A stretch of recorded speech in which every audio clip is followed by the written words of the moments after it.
truth is the demolition crew that shows up when the building looks perfect from the outside, but the foundation is rotting. It's the crowbar to the rib cage, the cracking in the egg. The kid who blurts, the emperor strutting around with his ass hanging out. It's that moment you realise the booster seat that once saved your life now cuts off your breath. And here's the rule of existence. What protected you yesterday will strangle you tomorrow, if you don't outgrow it. And even now as you hear this, some part of you can begin to feel how you've already done this before, breaking old shells without even noticing. Each time stepping into a bigger version of yourself. And then peace, which is fucking hilarious because peace doesn't feel like peace at all. It feels like being shoved off a cliff into a cloud. It feels like every compass spinning, every GPS signal gone. And you're in a room where walls, floor and ceiling have all been deleted. That void, that emptiness, makes your survival brain scream like a toddler. Go back to the cage.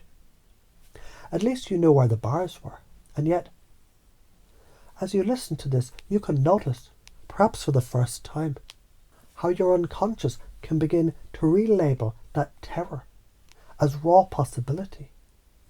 The way a child calls a scary roller coaster fun the second time round. Look deeper. The void's not death.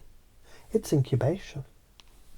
It's the silence before the orchestra strikes the first chord. It's the blank page that terrifies writers, but births every novel. It's the primordial soup simmering before the spark that ignites galaxies. The darkness is only the absence of reflection. The light is already there, waiting for you to build something for it to bounce off of. As you imagine that now, you might even begin to notice your body remembering how to relax into the unknown, as if it's always known how. Think of the ways you already do this without realizing. Every night you surrender into the black holes of sleep. And from that darkness your brain repairs, consolidates, reinvents. When you breathe out fully and hold that pause, that nothingness makes space for the next breath to flood in. When a child takes off the training wheels, that terrifying second of wobble, where balance hasn't yet arrived, is the void. And then, suddenly, balance clicks, and freedom rushes forward.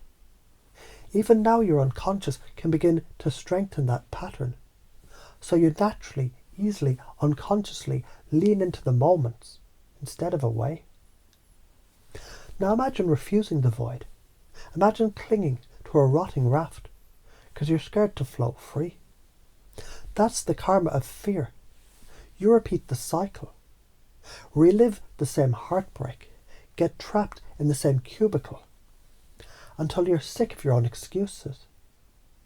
But when you embrace the void, you level the fuck up.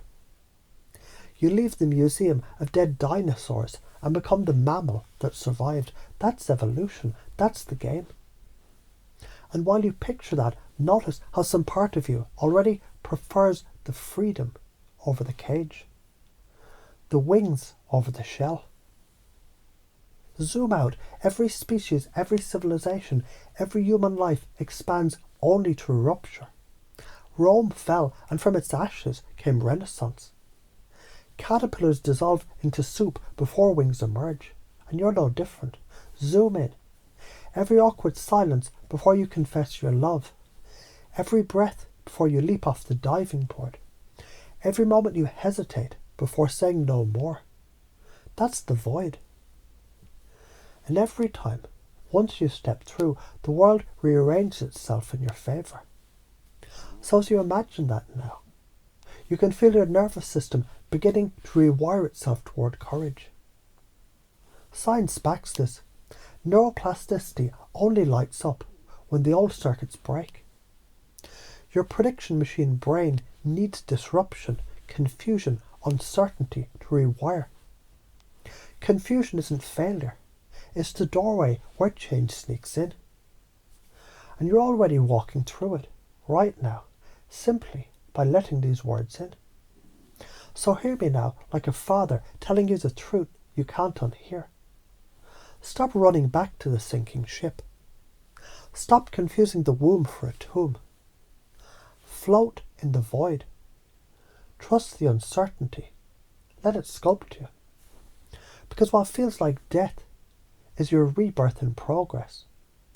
And as that clicks in your gut, in your bones, in your breath, you'll start seeing silence as invitation, darkness as seedbed, emptiness as power.